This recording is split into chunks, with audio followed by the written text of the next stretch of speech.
18-20 साल के बाद ब्लॉकेजिंग चालू हो जाती है और उसी वक्त से आपको रोकना चाहिए। तो आपको क्या लगता है ये जो लेक्चर है सिर्फ हार्ट के पेशेंट के लिए इंपॉर्टेंट है या सबके लिए इंपॉर्टेंट हो गया?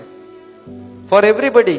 अरे आज आप 18-20 साल के हो गए तो आपके लिए तो अब चालू हो गया ना। अब आपको फैट अंदर ग्रो नहीं करेगा, आपको बॉडी को ग्रो नहीं करने देगा, अब तो अंदर जाके ब्लॉकेज चोकिंग करेगा। And this is what we do not want. तो ये जो ब्लॉकेज है ये शुरू होती है 20 साल के बाद से, और देखिए कैसे ग्रो करती है। दिस इज थोड़ा थोड़ा थोड़ा थोड़ा। अच्छा मान लेते हैं 80 ब्लॉकेज हो, उसके बाद पता चलेगा। क्यों बोलिए तो?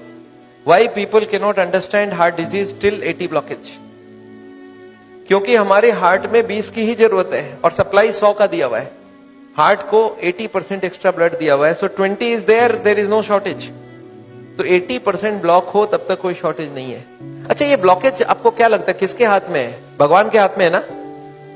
ये हमारे अपने हाथ में, हम उसको रोक सकते हैं, खाली उसको मालूम होना चाहिए रोकना कैसे है। This is what we are going to do to you. तो एनीवे हार्ट की बीमारी क्लियर हो गई, आपको समझ आ गई हार्ट की बीमारी क्या है? तो ये है हार्ट की बीमारी। अब एक बार और दिखाना चाहता हूं इसमें थोड़ी बहुत चीज। एक और ब्लॉकेज को देखिए कैसा दिखता है। This is a zero blockage, this is 80% blockage, 20 is open. अच्छा इस आदमी को बैठे बैठे तकलीफ होगी क्या? नो, ही से सब बैठे बैठे मैं घूमने में भी दिक्कत नहीं है, स्पीड लूंगा मैं तब मेरे को यहाँ पे छाती में दर्द होगी, अदरवाइज आई एम कंफर्टेबल।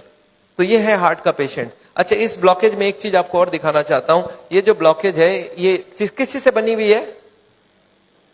घी, तेल, मक्खन खाया आपने ना? ये घी, तेल, मक्खन ये सब जमी हुए यहाँ पे। अच्छा ये जो ब्लॉकेज है ये ब्लॉकेज, अच्छा एक बात इसी बहाने और बता दूं आपको, मैं अगर 100 हार्ट का पेशेंट देखता हूं उसमें से 98 होते ब्लॉकेज वाले और 2 पेशेंट होते नॉन ब्लॉकेज वाले हार्ट के पेशेंट। वो कौन होते हैं? आपने सुना होल इन द हार्ट? आपने सुना वाल्व खराब हो गया?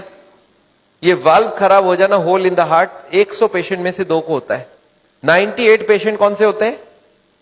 ब्लॉकेज वाले। तो I am going to talk to you only about the blockage patient, not about the valve and the hole patients. उनको ऑपरेशन की जरूरत है पर इनको नहीं जरूरत है, ये अपने आप को ठीक कर सकते हैं। तो ये ब्लॉकेज आपको समझा। अच्छा इस ब्लॉकेज में, blockage is covered by a membrane from inside. आपको समझ आ रहा है? ब्लॉकेज के अंदर की तरफ एक पर्दा होता है जो ब्लॉकेज को रोक के रखता है, इसको बोलते हैं इंटरनल मेम्ब्रेन। एक होता है आउटर मेम्ब्रेन, एक होता है इनर मेम्ब्रेन। अच्छा ब्लॉकेज अगर बढ़ती जाए तो इस मेम्ब्रेन का क्या होने वाला है?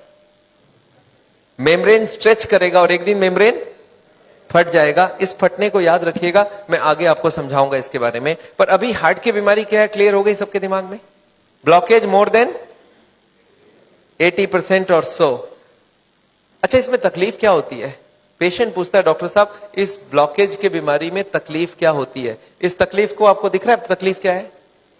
This is called angina. This is called angina. क्या तकलीफ होती है इसमें? देखिए तो क्या क्या तकलीफ हो सकती है। These are the problems when you have angina. इसमें क्या क्या तकलीफ होती है देखिए।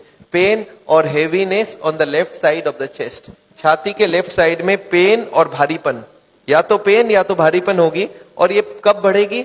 जब चलेंगे तो बढ़ेगी, रुक जाएंगे तो ठीक हो जाएगी। 80 ब्लॉकेज है, अभी बैठे बैठे पेन नहीं है, स्पीड लेने गया तब दर्द हुई और रुक गया तो दर्द ठीक हो गई। और कुछ लोग बोलते हैं this pain can go to the left arm. कुछ लोग बोलते हैं वर्स आफ्टर फूड, खाना खाने के बाद ये पेन ज्यादा होती है।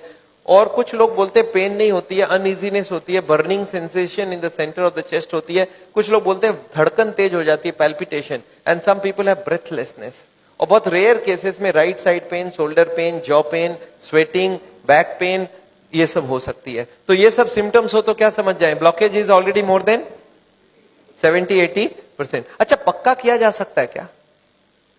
Yes, people want to know कि सर इसके बाद क्या करने से पक्का हो जाए कि हार्ट की बीमारी है। तो चलिए पक्का करते हैं। कैसे होगा? 3-4 चीज कर सकते हैं। पहला चीज बहुत सिंपल होता है, उसको मैं बोलता हूं सिम्टम्स। हार्ट के पेशेंट को मैं यूजुअली बोलता हूं यहां से भाग के वहां तक जाइए वापस आइए।